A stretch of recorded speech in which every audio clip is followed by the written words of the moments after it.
Alright, so with apologies to anybody who might be following me for my Ender 5 Pro endorphin mod slash Mercury-ish mods and my custom weirdness. I'm going to be giving this printer away. I don't use it nearly as much as I wanted to use it. I just honestly I have too many printers, and this one it's honestly it's fantastic. I just don't have the need for another one. So to set this whole thing up, I'm gonna have to do like a significant change here. So the first thing, even before you get to this web interface for this printer, is kind of winging it here. So you're going to need to change the Wi-Fi credentials so you can even get to this interface. So you're going to Google Mainsail change Wi-Fi. So these are the instructions for setting your Wi-Fi credentials on here. All this says make sure you do use a good text editor, not Notepad, not WordPad. I use Notepad++. If you do need to download Notepad++, make sure you get it from the right place. There are a lot of unofficial places you can find them. So the domain looks like this. Alternatively, use the GitHub. But if you scroll too far, you'll find things that are not official. Or if maybe your browser gives you whack links. As corny as the site looks at times, this is the right one. Download it, and you're gonna open your text editor there. And this is the name of the file you're going to need to create, and you're going to be putting this on the root of on the root of the what's that thing called?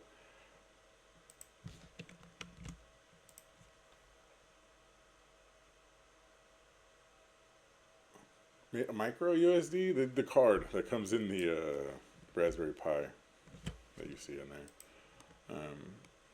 Name of the file is this. Going through here, you're going to copy all of this code, and even though it looks like maybe it copies that one line, it's going to copy the whole thing. Cut and paste. And following the directions in here on this website for Mainsail, which is the interface for this printer, does tell you to insert your country code right here in the second line. Country code for the United States is US. It gives you a couple options on here. I'm going to go ahead and change that. Update config equals 1 is just saying, hey, we're updating the config. AP scan 1, not necessary if you're connecting this to a single Wi-Fi, which I would suggest that you should be. Down here you have your network settings. So for your SSID, change that to your name of the wireless Wi-Fi stuff. PSK is your key, so whatever your password happens to be, whoever you are, hopefully. You're going to save this. You're going to put it on that, again, SD card. That's what I was looking for, micro SD card. That comes in that the Raspberry Pi that's running this, and it's inside of the case for the printer. And that's where you're going to save it, and then once you put it in there with that file name, you boot it up, and it's going to change out those Wi-Fi settings for you. So everything will be good, and then you'll be able to get to this interface. You're just going to type in whatever that IP is for the printer on your setup. Might be fun to find, but you should be able to do it. I'm able to see whatever devices are connected to my router through my router's interface on the web. Through the browser. If you need help, we'll figure it out. If you don't, cool. But once you type that in here, that IP, it'll bring you to this. I don't know, the first thing you should do here. I mean, give it a think. So typically, my brain immediately went to homing and height mapping and stuff. So one thing you should know is this printer is set up with it's a feature, I guess, called Camp with a K, where each time a print starts, it's going to use this probe here on this printer to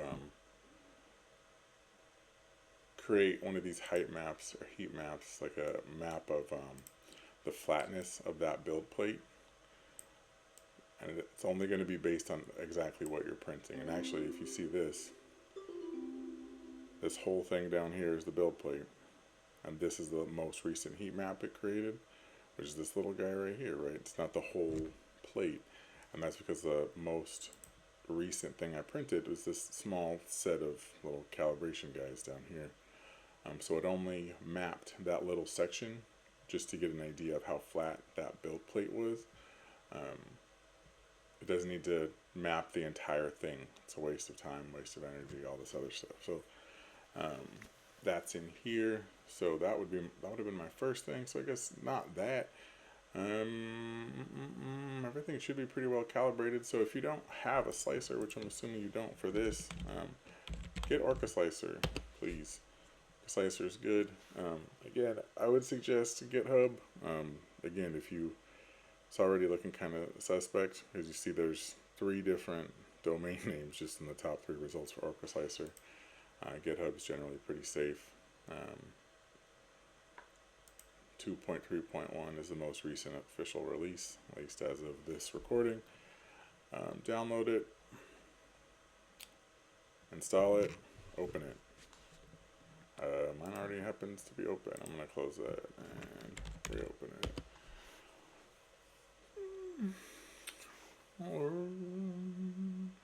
So it's just going to look a little bit different if you haven't set anything up in there yet. But you should, with the printer, have received some kind of thing that holds files that will give you a configuration for this particular printer. I believe actually when you start it up, it might bring you to a screen that looks like this. It's been a while since I opened up the original one. And it's going to have you add a printer, do all this other stuff. To the best you can, just X all of that out. Because what you're going to be doing is importing that the printer configuration. So go to File, Import configs. Whoops. Let me hammer punch the microphone really quick. File, Import configs, and you're going to find that configuration file. I'm trying to remember where mine was. Printer config bundle. So then this one, probably keep the same name. It is based. I'm not going to overwrite it, but yours won't give you that option. You know what? Why not? I'm just going to get rid of it. Overwrite everything so it looks like what yours will look like.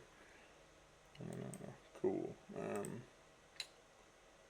Nice. Alright, so it'll import whatever configurations I had set up in mine. Should be good because it's been pretty configured.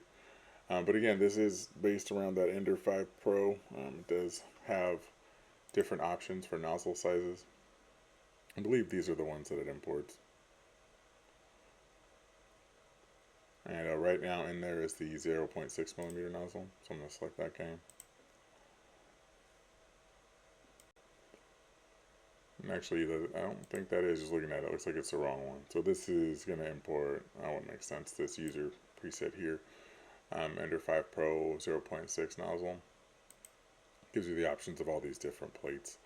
What's in there now is the textured PEI plate. So I'm just going to leave that clicked. And first thing we should probably do, I think, would be a temperature calibration for whatever filament happens to be in there. So the way I would suggest doing it, the way I like to do it, is calibrate the printer for filaments based on each brand and filament type. Colors I have found don't typically need to be individually calibrated if you stay within like the same brand and the same type of filament, but just know also that like sometimes you'll see listings that say the color of this filament is silk orange or something. Silk is a different type of filament that requires different print settings. It's not a color. So for what I have now, some generic super generic, no-name brand thing. I'm just going to create a profile for that filament. It's over here. I'm going to click this edit preset, and what I'm going to do is just immediately save and change this name to something to indicate to me like this is the profile for this particular filament. So right now I have some, this isn't even the whole name, it's Nebs something, and it's a PETG, PETG, and it's purple.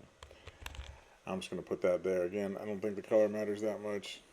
You do you, but so I'm going to save this filament with this preset name.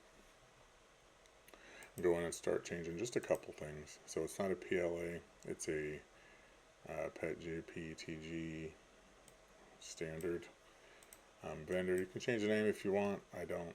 Whatever. I don't care. You live your life. Recommended nozzle temperature. I can tell you right now, 190 is too cold, 240 is too hot, but we're going to be doing that calibration, and we can worry about that after, because those settings will be changed by the first print we send to the printer. First layer temperature, I think this actually overrides those. Let me think about that. So I'm gonna, you know what, I'm gonna leave that at 220. That's probably a good number. Bed temperature for textured PEI plate, I think I'm gonna put that at 65. I found that to be pretty good for my setup and that filament type, and that's what's on there now. So this is what it's going to be using to set the temperature for the first layer of our calibration prints. Let's see if there's anything else worth changing right now that won't be overridden by our print settings. Like that one. Okay, retraction is not high. Ooh, yeah, these are important. So kind of leave these the way they are until you fully know what you're up to. Same thing with those.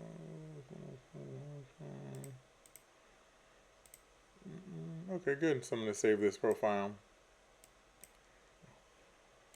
And since that's the filaments in there now, I'm just going to start with my calibration. So top menu up here, calibration. First thing we're going to do is temperature.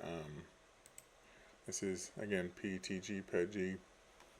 I'm going to take these readings directly off of the spool of that filament. But I will tell you that the range was 210 degrees, I think, to 260. And I can tell you without a doubt that 260 is way too high for this. That'll be horrible. It's going to look, I mean, you know what, I don't think I'm going to print it like that. That's going to be bad. It would be so hot, and at that nozzle diameter, it will just be leaking filament while it's waiting to print, and everything will be terrible. So I think instead of 260, I'm going to go with, let's go 240. No, that would be bad, 240. And temp step 5 just means everywhere from 210 degrees to 240 degrees. This temperature tower is going to have a chunk for each. It's going to do steps of 5 degrees Celsius. So it's going to print a chunk that's 210 degrees Celsius, another chunk that's 215, another chunk that's 220, up to 240. So you'll see that generate here. We're going to use this just to see, like right now, first step calibration. Honestly, I would probably calibrate temperature twice. This is just first, just trying to make sure we're in the ballpark, in the right vicinity, because that range 260 to 210 is insane. We're going to narrow that range down a little bit. So you'll see down the bottom it's going to print 240, the hottest first, then slowly decrease that temperature up that tower. So even though this is, I believe this was imported with that calibration, printer configuration, this is just a label. It does say 0.42 layer. That just meant to me 0.42 millimeter layer, but you'll notice in these settings that's not that. So I would change this. Typically they tell you to keep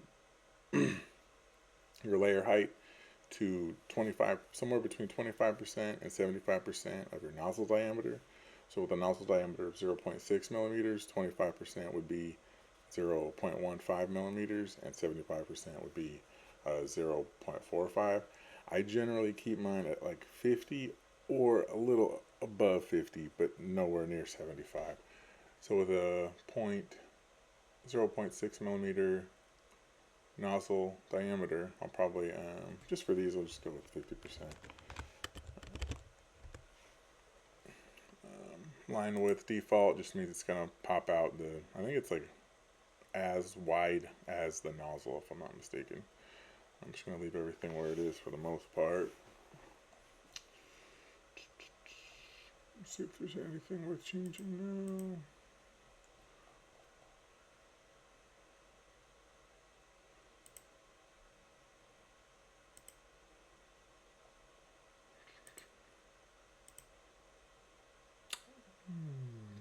This might be a good one.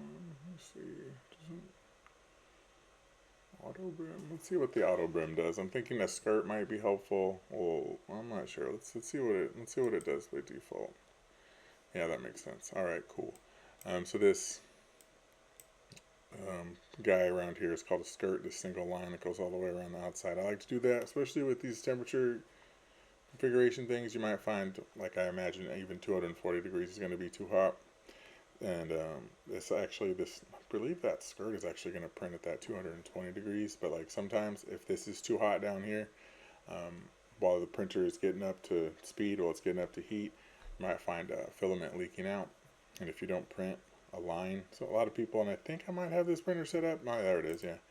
Prints this line at the beginning, just as kind of like a way to scrub that nozzle of any garbage that's on there. Like if a filament was leaking out before I started printing, it just like rubs it along the build plate here to try to get rid of that. And a skirt can kind of do the same thing, but it's a little bit closer to the print, which might not be ideal. This brim at the bottom is going to ensure that this, hopefully, ensure that this print sticks to the build plate. As looks like the bottom part is a small surface area, and as you get up here, that small surface area is just going to get like gradually more and more taxed to keep it secure to the base. So this brim is going to help hopefully keep it there. So this sliced thing is exactly what should come out of the printer when you're done. It does tell you, it looks like it's going to be 49 minutes to print that, and we're going to export this G-code file up here. Save it somewhere where you know it will be. I'm just going to get rid of all these. This must be where I save my calibration stuff. And that's not the right file name. Temperature tower PETG. Yeah, this looks good. I'm going to save that somewhere I can find it later. And later is now. So I'm going to go open up my browser, my printer interface here. Over here on the left side, G-code files. Over here, upload this file, upload new G-code, find where I stuck that, man, I don't remember where it was, file, nice, upload it. Also, another thing you should do, it's a good habit to get into, is just mousing over this print preview. More than once I've set a print overnight to print something and woke up to the completely wrong thing on my build plate, which is annoying. Don't do that. So just a quick check of everything. Those are the settings I was looking for. 0.3 millimeter layer height with the nozzle diameter of this. That's just the name, but it looks like it's the correct filament setting. Everything seems cool. Click it, and it does give you the option of a time lapse, which will be a time lapse. I don't know if it's a GIF or a movie, but it shows up in the storage of the Raspberry Pi. That's up to you, I guess. And then print. So that time lapse is going to come from the camera that's set up on here. You'll see it here. It's going to make that time lapse. Trying to think if there's anything else I need to think about before we get going. Actually, what I'm going to do is sneak over there, and I'm going to put a little bit of hairspray where this is going to print that calibration tower.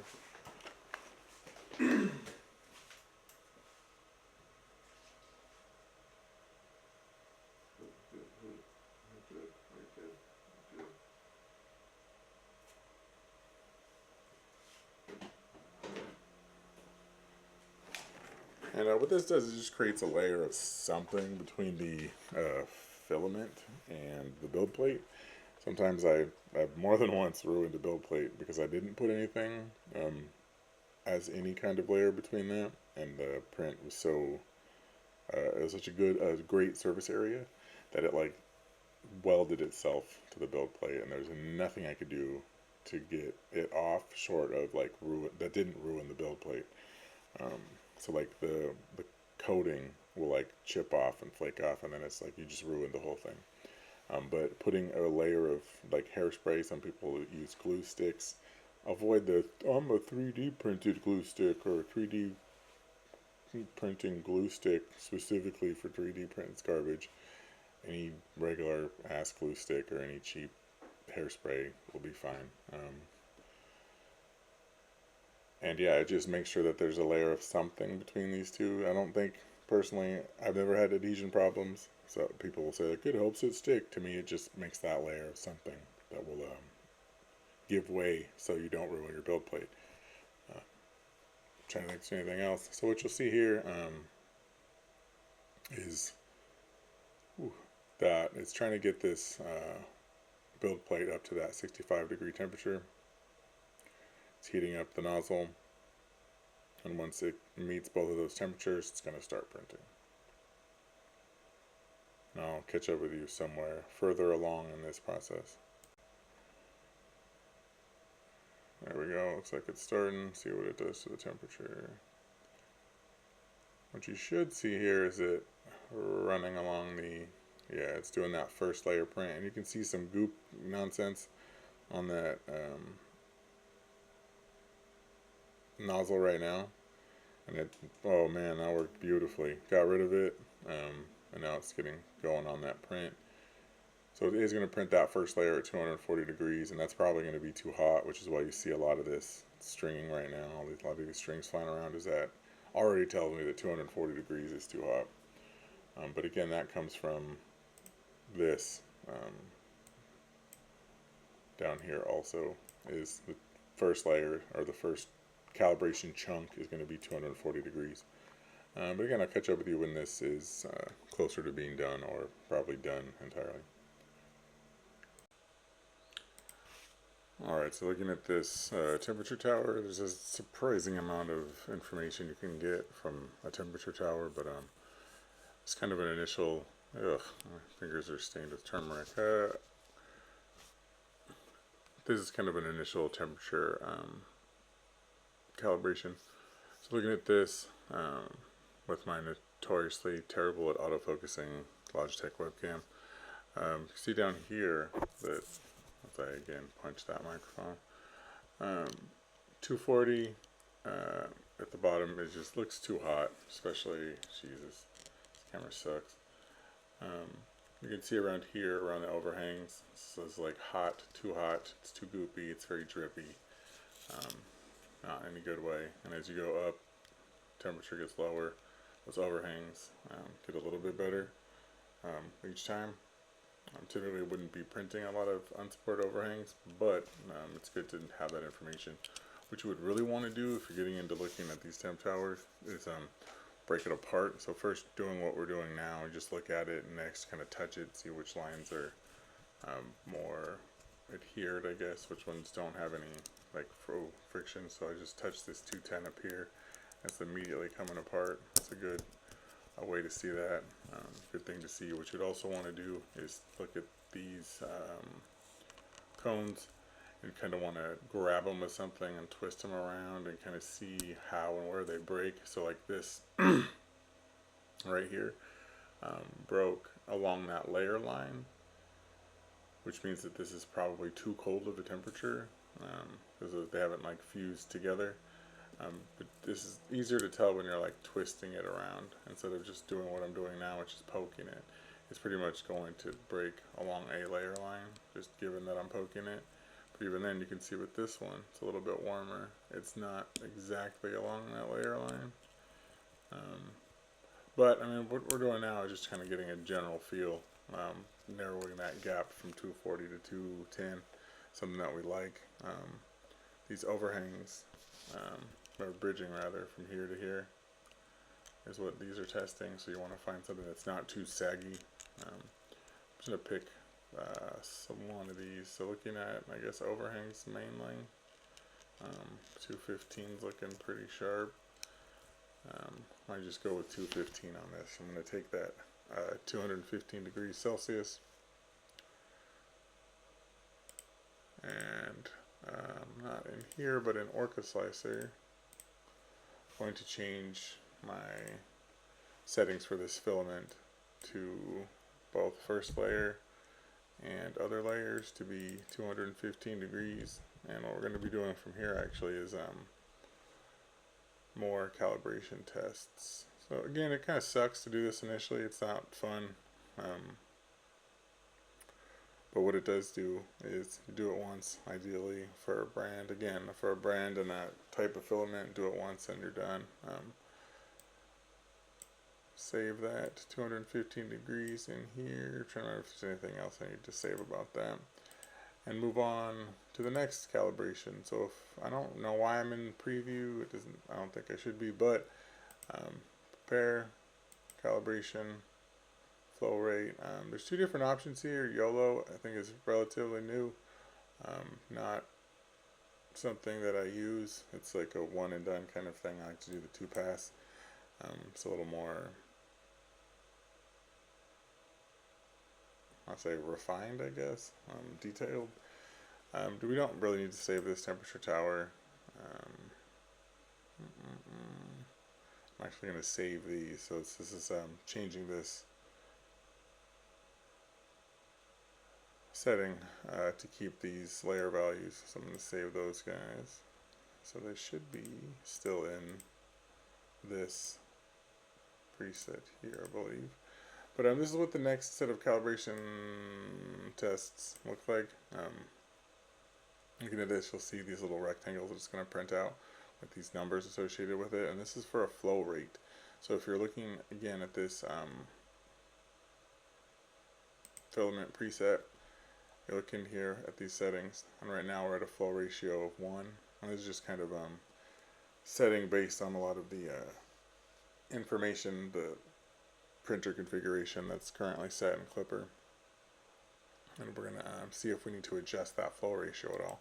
And the way we're going to do that is by printing this flow calibration set of things. So we print this out. It's going to print out these 9 rectangles, and we're going to take a look at them individually and like get a look at them, get a feel. Which one is smoothest, which one looks most ideal to what we were expecting, what we'd like for prints moving forward. I don't think there's any other reason to change any other settings in here right now. Nope, should be good. So when you slice it, oh, that's new. So typically, what I'm accustomed to is this. I'm assuming this is just for the top layer. This, what is that, a concentric circle? Whatever this is, this pattern at the top of this looks like it's new. So we'll see how that goes.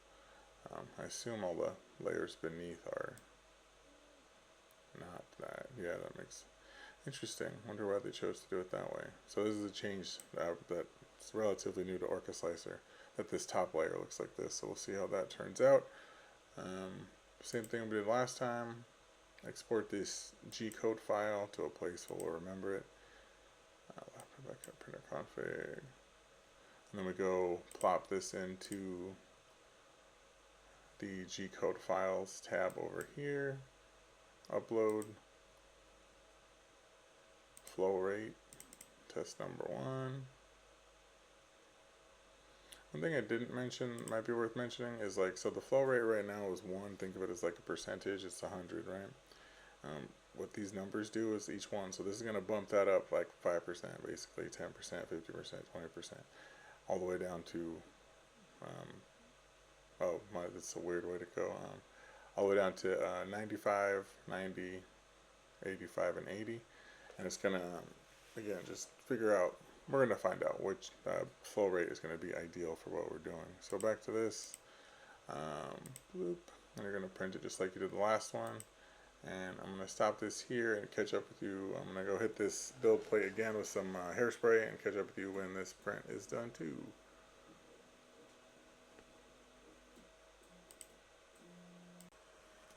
Alright, so I plucked the print off of the build plate. Again, back at my terrible webcam.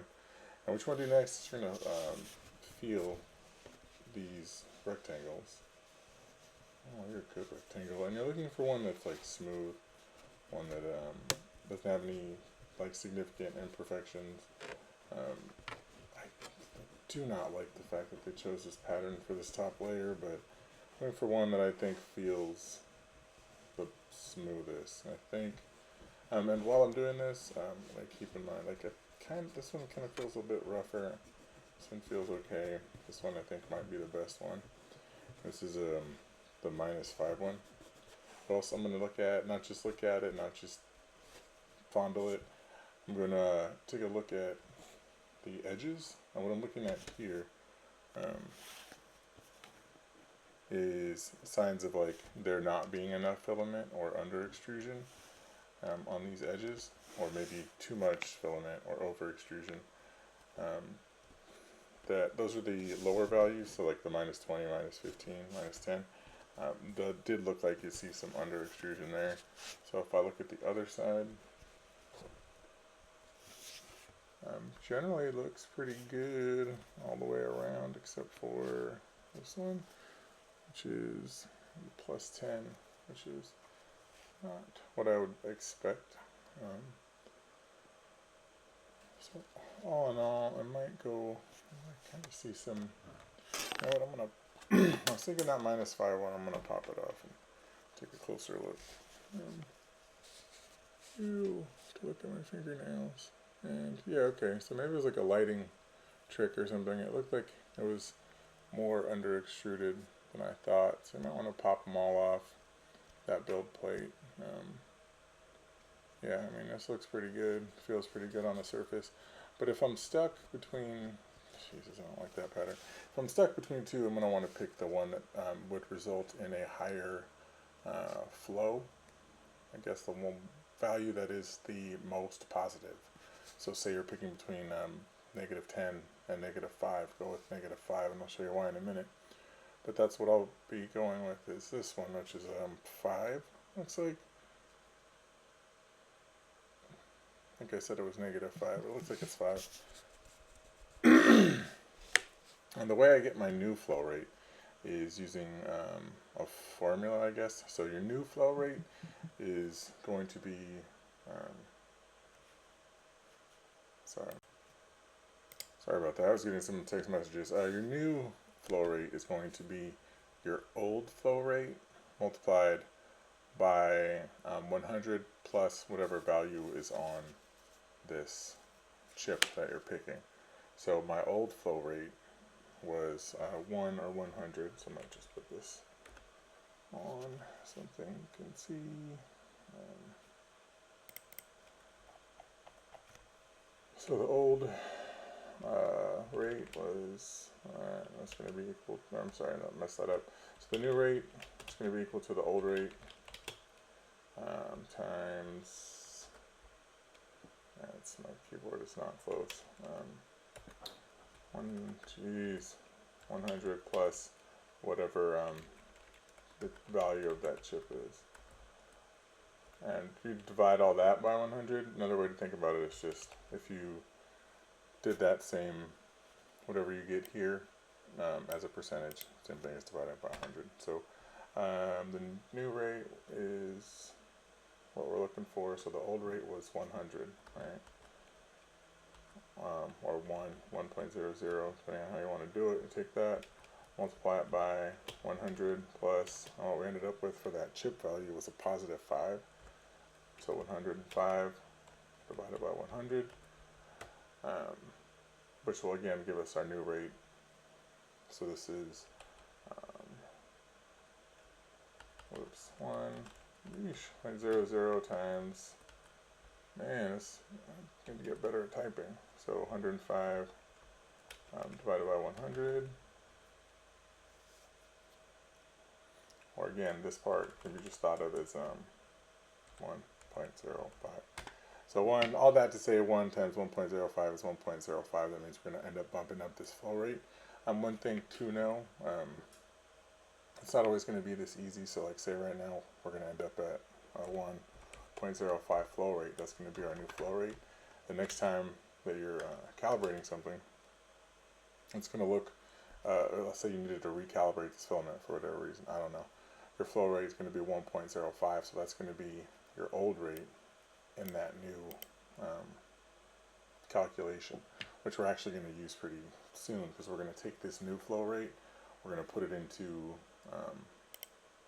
Orca Slicer for this filament, and then we're going to run a second test. So the flow ratio was 1. Now we're going to change it to 1.05. So that's going to bump up the flow just a little bit, but that's going to change how this works, how this prints out, how it feels. And what you'll see is for test number 2, pass number 2, when we're doing this calibration, which is what we're going to do now, flow rate, calibration, flow rate, pass 2. I don't need to save that. We avoid no. How did that change? I'll just save it. I don't know. Maybe it knows what it's doing. So the reason we picked the higher value with what we were just doing now, the one that resulted in a higher flow rate, was because the second pass at calibration is going to start at that new rate and just decrease. So this is going to start with 0 is going to be that 1.05 or that 105% flow rate, and then it's going to go down from 1.05 back to 1, and then to what, 99, 98, 97, and 96. And we'll just again print this out, feel up these chips, and see which one we feel like is the best. So we're going to slice this plate, export this G-code file, same place, flow rate, okay. Put this into printer's interface here. This is the new one, I don't even know what time it is, 12:45.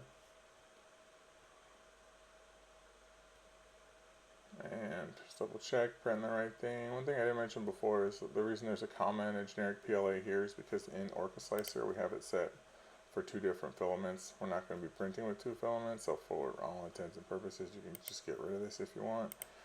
But that's why that's there, in case you get whatever about it. But it does know that you're printing with the settings from this filament. If you go to the object view here,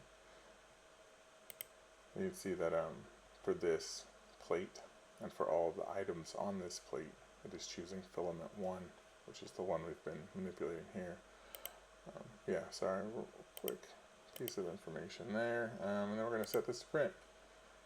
And same old stuff, so I'm going to go over there, spray some hairspray on it, and get back with you when the print is done.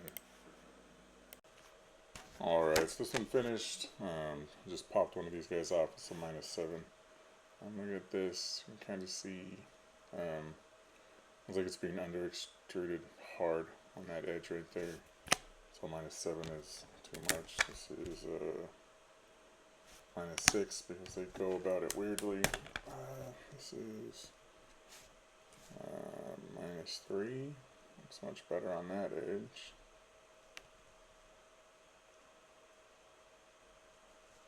Fucking camera sucks.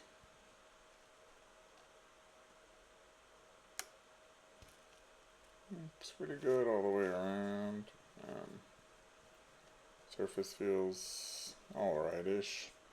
To be fair, I would never use this pattern as a top surface, so it's also another reason why this pattern isn't good. But that's -3, it's okay. This one, it's alright, feels okay too. I kind of feel rough on this right side. There's something about that pattern. Yeah, they're all noticeably more bumpy on that side, but I think honestly -3 might be the way to go. Ugh. Okay, this is -1. I'm in love with it. Oh, it's actually not too bad. But it does, yeah, for some reason look like it's... Well, it might just be a lighting thing, because it does look like there's gaps in there, but there's, you can't feel them, and you can't really separate them. It could be like, sometimes a filament will print different colors, and not colors, but like there'll be streaks of it if like it gets too hot or something funky happens. But yeah, it seems like there's a gap, but there's not. But either way, on the surface, I think I like, we're going to go with the -3. So we're going to use that -3 and plop it into that same formula. We're going to have to change some values for that one. So I filled in these formulas with a little bit, I expanded on them a little bit and hopefully make them make more sense. So what we're looking for now is our even newer rate. So we're going to use our, what we had as our new rate before, and that's going to be our old new rate. So that's what's going to be here for this old new rate, while we find our even newer rate, which is what we're going to use now. It's actually the same formula, but again, this would be the old rate. So now our old rate was 1.05, which is now in that as a placeholder. But our even newer rate, we're going to find the same way that we did before, by 100 plus our chip value divided by 100. And our chip value is -3. Oops, or -3. 100 plus a -3 is going to give us 97. 97 divided by 100 is going to be 0.97. So here, what you're doing is you're taking this as a percentage and multiplying it by this as a percentage. So just to be clear and careful, I've seen before where people will not use their rate that they have, like this 1.05, and will just go, oh, it's 97, and that is different. So 1.05 times 97, I'm not going to pretend like I want to do that in my head, will give us 1.0185, and I'm just going to take all of that, and I don't need to round or anything, and put that in to Orcheslicer as the new flow rate for this. And I don't want to further calibrate that, so this is just what I'm going to use to fire off a test print.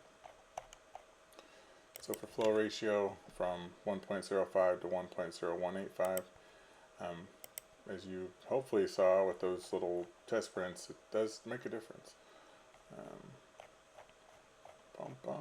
Everything can kind of stay where it is for right now, and save that.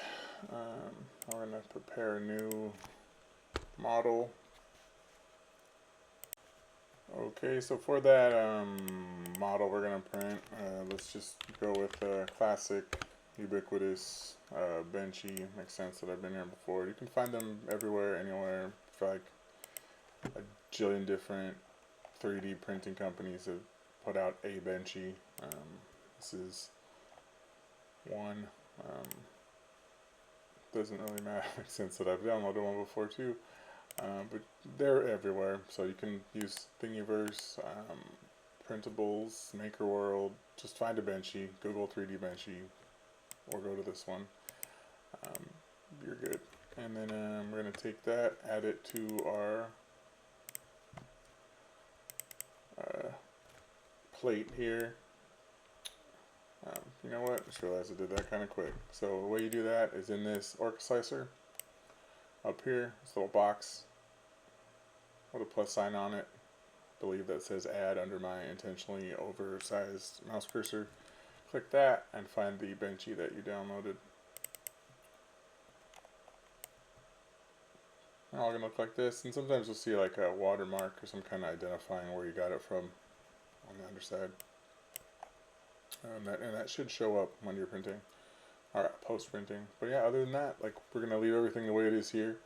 And this partially is going to be a test of all of these settings that exist here, and if those need to be changed. I don't really want to have that much infill, but I'm just going to leave it there. Slice this, and you probably will see a warning about some nonsense. Oh yeah, it's down there. About floating regions. So yeah, those floating regions are part of this test. So leave everything the way it is. Export that G-code file. I'm just going to overwrite that one. I don't know. Warnings. Yep, about floating regions. Good. That's fine. Not unexpected. So open up your printer interface, G-code files, upload button, upload your Benchy.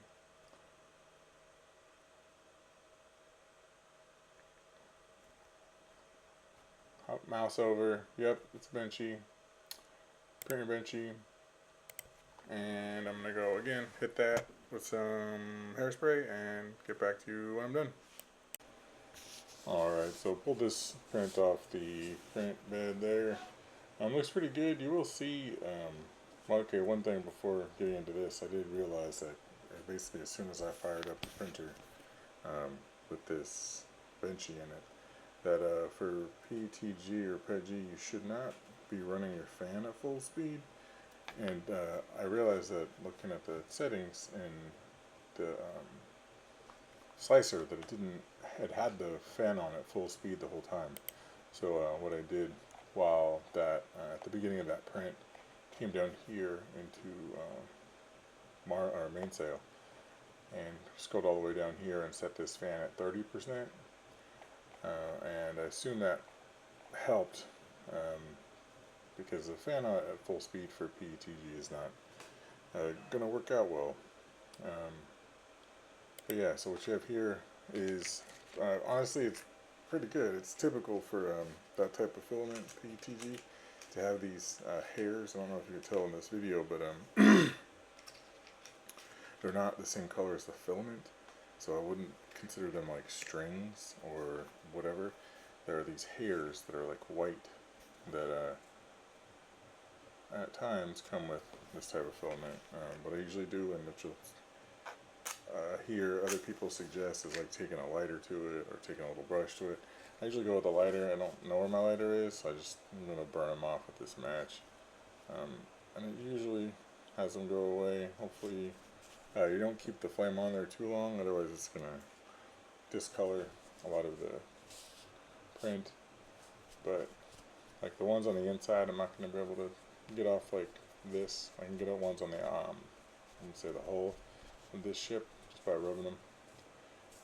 I'll come right off. Looks like I did discolor this a little bit by keeping that flame on there too long, but it does just makes them go away pretty quickly. That's why it's easier to have a lighter, but it's pretty decent.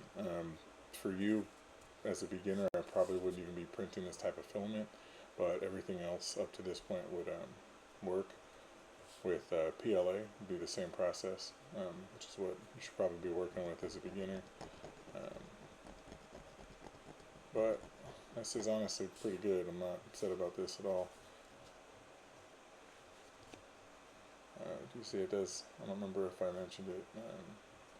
This top, it's quite smooth, even though it's like layer by layer. You can feel it as that is sloping. The layers will decrease going this way, but it still feels pretty smooth. So it's a pretty solid print. So what I would do is go into your Orca slicer and change your filament setting. Double check for your fan settings here. Sorry, in the cooling tab here. And I changed mine to 30% minimum for the part cooling and 30% max, and I'll just keep it at 30%. If you're tuning this type of filament, you might switch that up, switch it down, tinker with the temperature settings too to see if that changed anything. It's a lot of, at the beginning it could be a good amount of tinkering, but right now, again, you should be printing PLA, and this honestly looks fine to me. But yeah, other than that, I think that might be it. So just, yeah, save that profile if you like the way your print came out. If you don't, you can either look it up or let me know what the problem with the print was, so I can troubleshoot from there. But